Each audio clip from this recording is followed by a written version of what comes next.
Local productions on QTV are made possible with support from viewers like you. Thank you.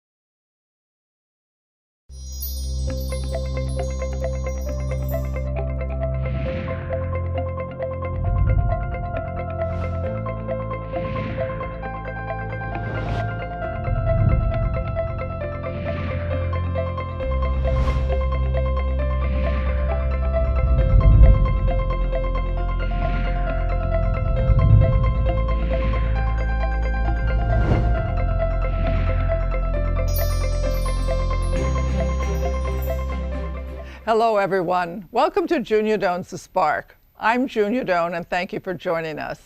Today I will be talking with Toni Seipke, retired from the Gladwin County Probate Court after 15 years working with Judge Thomas B. McLaughlin.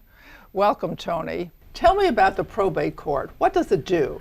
Well, the jurisdiction of the probate court involves the decedent's estates, the filing of wills for safekeeping.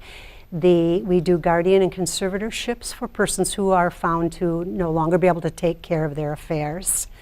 And we also do mental commitments. Those were the majority of the functions of the probate court. So you really have to keep records very clear. Absolutely, yes. Make sure that the pleadings are in fact made in a timely manner and that they are in the file on the day of the hearing. And I understand people die sometimes without a will. That is correct. And then that's when the fun begins between the family. However, there are particular rules and regulations regarding how things are divided amongst the family. Oh, okay. Okay, that's a start. Right. And it varies by state. Right.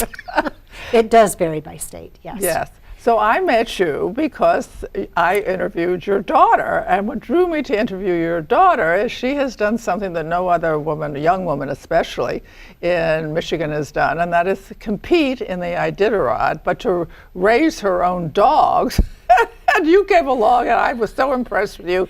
I said, or really you said to me, as we were joking around, let's do it. So here we are. When you raise children, now you have a few, in different age groups. Did you consciously have a philosophy or try to stress this or that you felt was important to learn? Actually, I did not. I married very young, my first 3 children.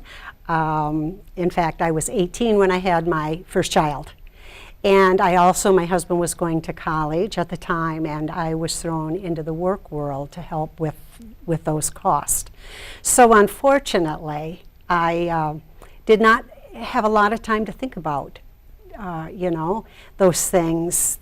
What I found very quickly was that I would much rather have been at home with my children than in the work world. But that was the beginning, and I worked until 5 years ago. Oh, really? Yes. And what kind of lessons did you, with Shaynee, did you do? Because by then you were in the work world, but then out of the work world. That's correct. And I was much older. I was 38 when we had Shaynee. My second husband had not been married, had no children, came from a small family, and what I learned was that time is of the essence, and time spent with that child. If Shaynee would come to me with a book or with the book to her father, we would drop to the floor and read. And whatever we did, whether we were outside gathering sticks from the lawn, she was beside us constantly. Did she ever say what she learned from being with you constantly? No, other than I know that her work ethic came from that. And in just putting joy in whatever it was you were about to undertake, making the best of that. What makes joy? Love. Love. I believe love. Speak more about that.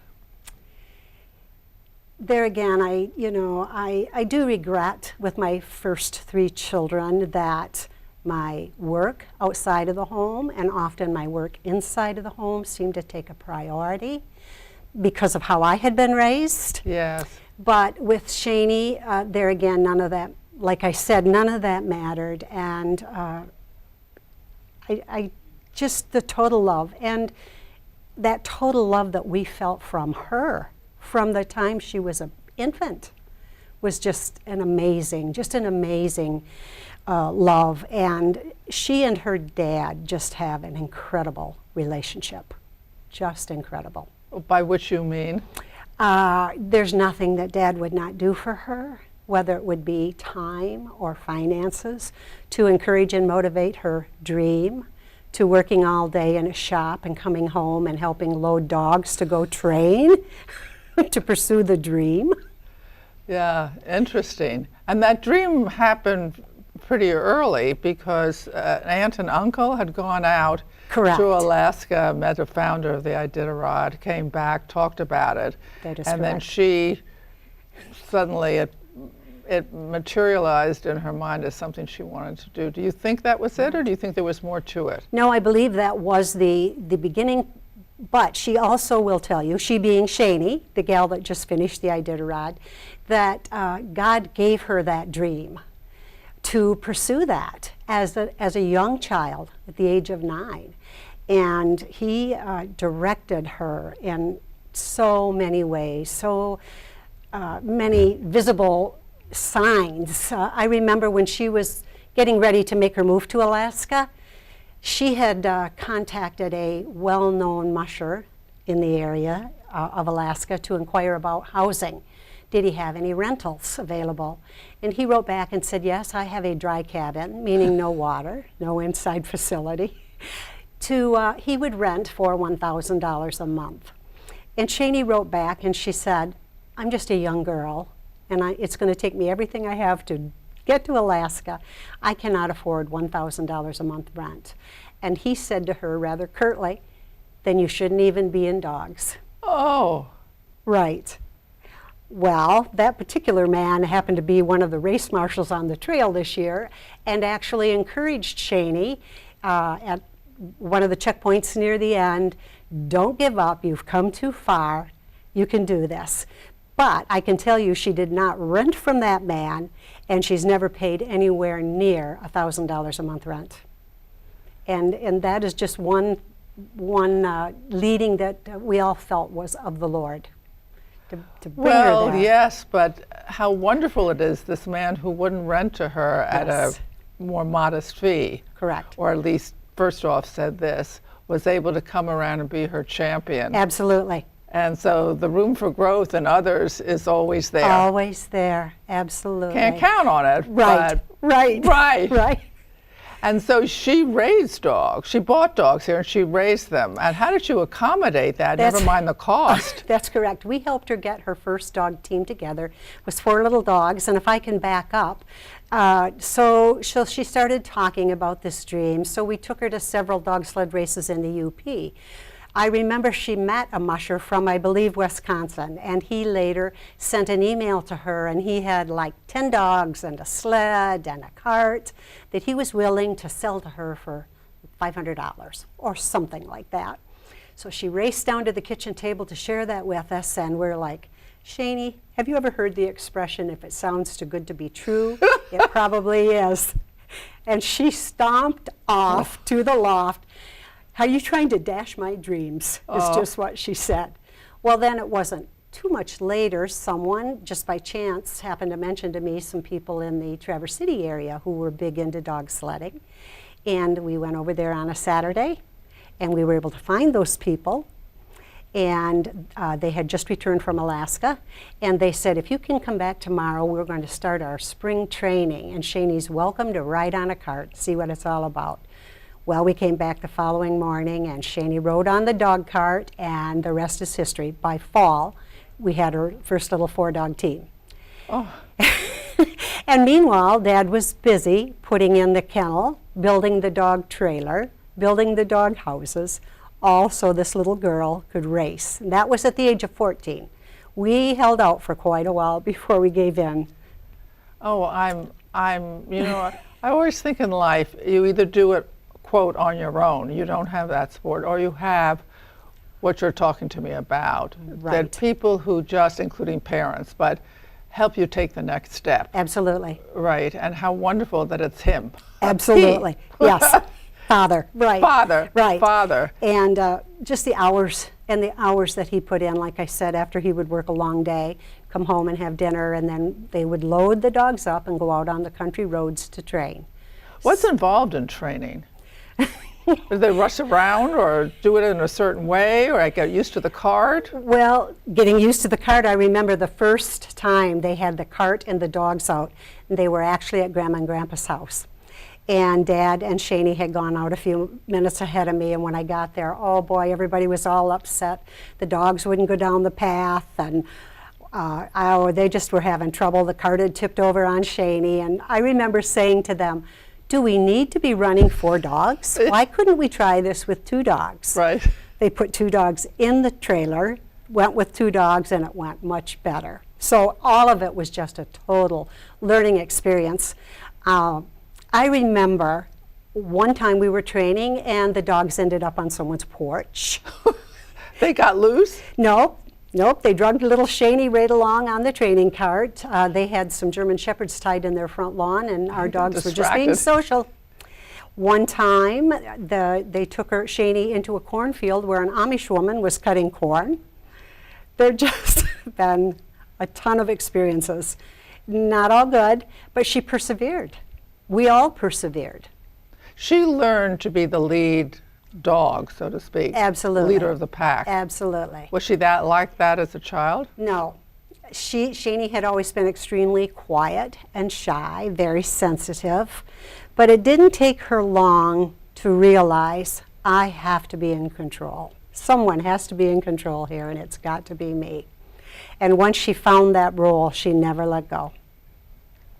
Perseverance. Perseverance. That's what I'm most proud of. Someone said to me at our thank you presentation last weekend that your heart must just be busting with joy. And I said the thing I'm most proud of with Shaynee is her discipline, her dedication. She never gave up. She never looked back. On the other hand, the Yes. story you told me the other day when you all were over, would you care to share that? The 2 of them, Mom, I'm almost at the finish line or whatever. That is true. That is true. 1,000 miles behind your team of dogs. Yes. You've already dropped 9 dogs. You're down to 7. And you've got, I believe 300 miles yet to go at that point. Maybe it was less. But she did call. She just didn't know if those 7 dogs had in them what it was going to take to get across that finish line. And Shaynee's husband, Jeremy, and Mom and Dad, we just encouraged her, told her to rest. She was tired. I think she was mentally fatigued at that time. And we just told her, you know your dogs. You need to give them some rest. You're not in this to win it, Right. So rest and then reevaluate, reassess, and she was able to go on and finish that race. And then when she was packing up by herself and she called home because she couldn't get something on top of the truck, what was the story there? So the husband, Jeremy, and the dogs did not get to leave Nome, Alaska when Shaynee and Mom and Dad did. They had to, before they could book their flights, they had to know how many dogs were actually going to finish. So that booking took place late. Shaynee and I and Dad left on Monday morning. Jeremy and the dogs were to come out on Tuesday. Well, Jeremy's plane froze on the tarmac in Nome, so they kept telling him that they thought they could get this under control. They thought they could get the plane started. Well, in the end, no, they came on and said, no, this plane is going nowhere. Meanwhile, the Nome airport had closed up. They were able to get in for lodging for the night, however, on the floor of the airport. Meanwhile, the 7 dogs come back to Anchorage, as well as the sled and whatever leftover bags they had. Well, Dad and I had already left to come back to Michigan. There's Shaynee with this huge sled that she had pushed all over Alaska right behind her dogs, but putting it on the top of the vehicle for transport was another matter. The sled was very heavy. So she said to me, how am I, By phone. Right, how am I going to get this sled up on top of this truck, And I'm like, Shaynee, did you just complete the Iditarod? And she said, yes. And I said, there's nothing you can't do. She said, uh-huh. And she loaded that sled, and she got her dogs loaded. And happy ending. Was it hard on you to have your daughter move across the country to such a separated life? It was very hard, yes. And in fact, the very day, Dad drove with Shaynee to Billings, Montana, where he took a plane and came home. Shaynee met up with two gentlemen that had come up from Colorado with their dogs and their dog trucks. They were also going to Juneau to work for the summer. But when they left our driveway, it was just incredibly difficult. Not only that immediate physical loss, but when I looked out into the dog kennel and I see 20 plus dog houses with their chains still there, it was incredible, the grief I felt. Just incredible. Yes. And there, when we talk about God watching over, yes. Shaynee had met one of the two young men one time and then was off on this journey from Billings, Montana to Juneau, Alaska in her old beater truck. And, you know, we didn't really know those fellows. We were all... Oh, they went with her. Right. Oh. And it was a several-day trip, you know. Anything could have happened. But God had his eye on her, and it was all good, except for the broken brake line somewhere in Canada. But there again, thank God she had those two young men with her. They were able to get the part and get it fixed and get back on the road. Now, you've mentioned God a few times. Do you feel that is a presence in your life, even a protective presence, or? For me, absolutely, yes, very much so. I just feel him in my heart. I feel his spirit with me. And with Shaynee, we have just watched the works that he has done in her life, and just the total protection he has given her. This woman, the first winter she was in Alaska, she was alone. And she had moved from the Juneau area to the Fairbanks area. And when I received the email that she was going to make that move, all I could think of was -30, -40 degrees. And here goes Shaynee. And she made her move up to a little cabin, outdoor plumbing, and started training on trails that she did not know. And this is Alaska. And there are moose, and there are wolves. And yet he took her out, God took her out on her training trails, and he brought her home each time safe. Shaynee does not, for whatever reason, we're not quite sure, want to carry a weapon. And she has had several close encounters with moose, which can devastate a dog team. Yes. But there again, God's eye has been on her, and she has felt his protection. Now, you have other children. I have 3 other children from a previous relationship. Yes, and I love them dearly. My 2 sons both struggle with alcohol issues, and it's been pretty devastating. My son in South Carolina was a very successful pharmaceutical salesman and then training manager.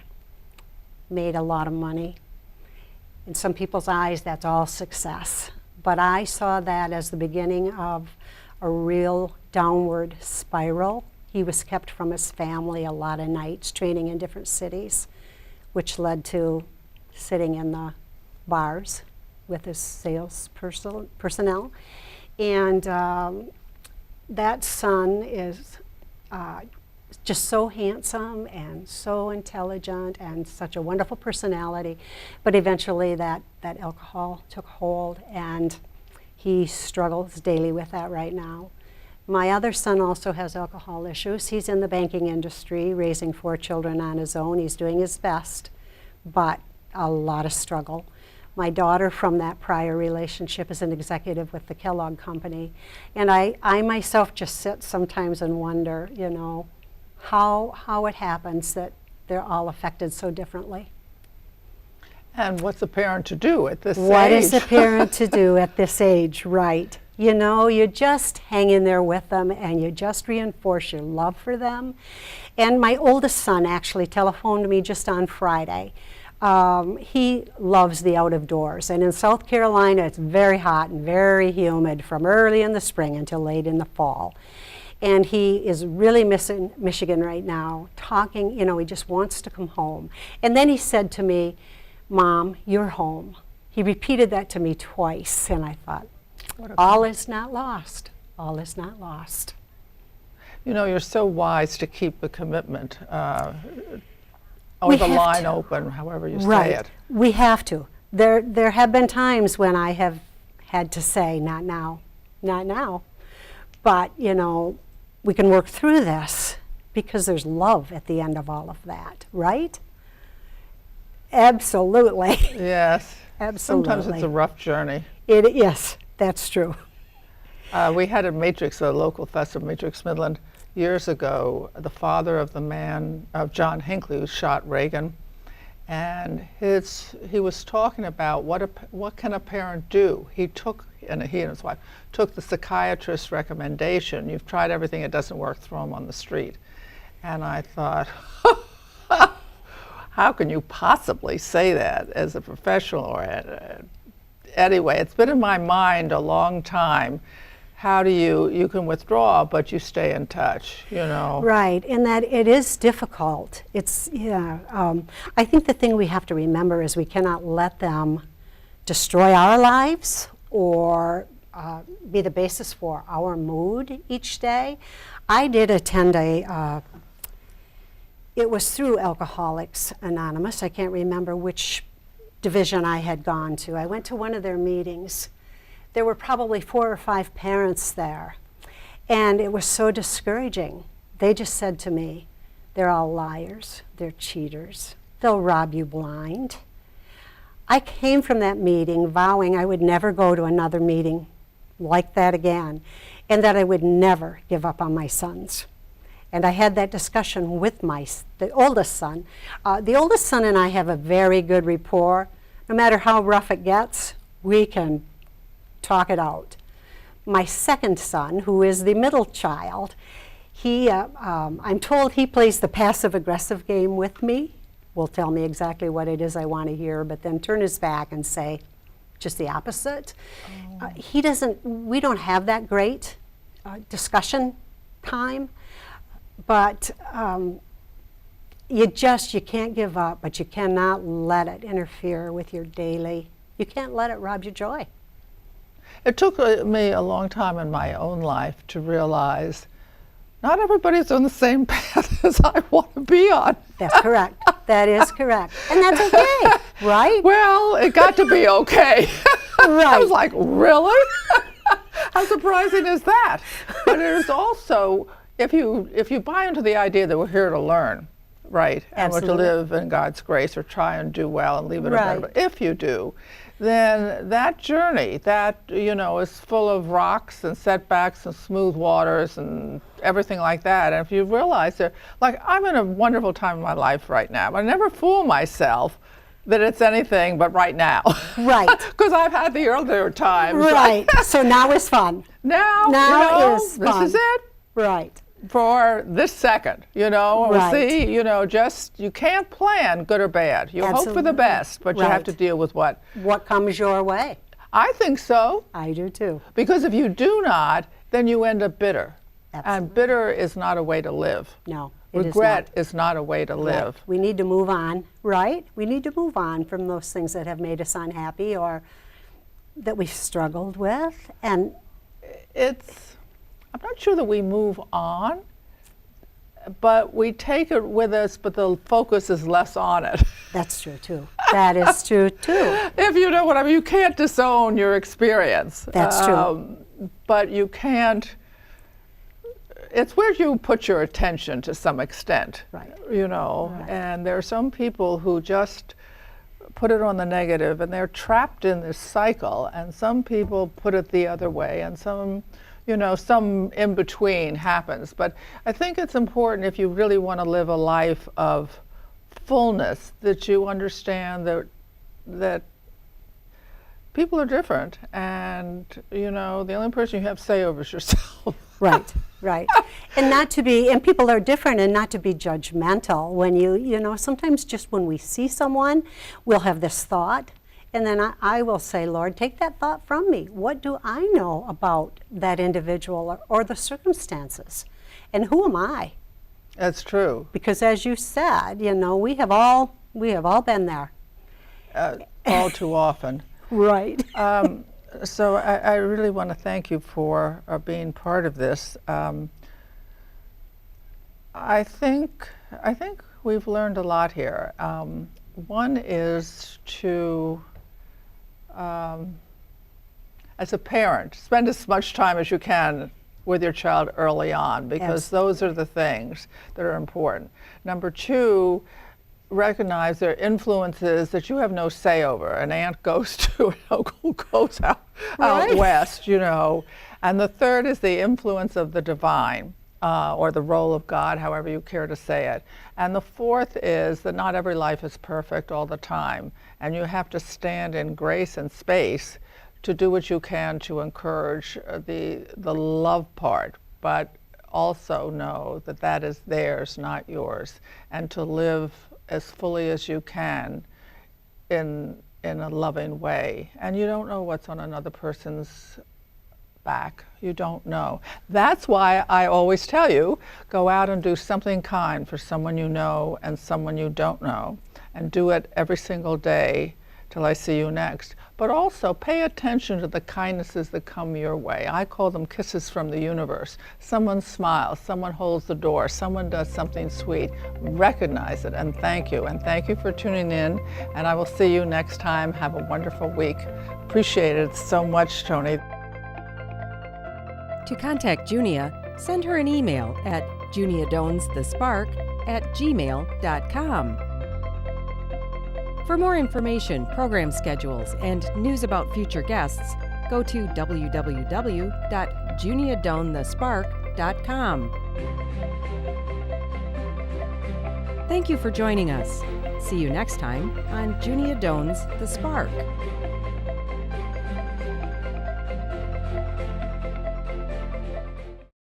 Local productions on QTV are made possible with support from viewers like you. Thank you.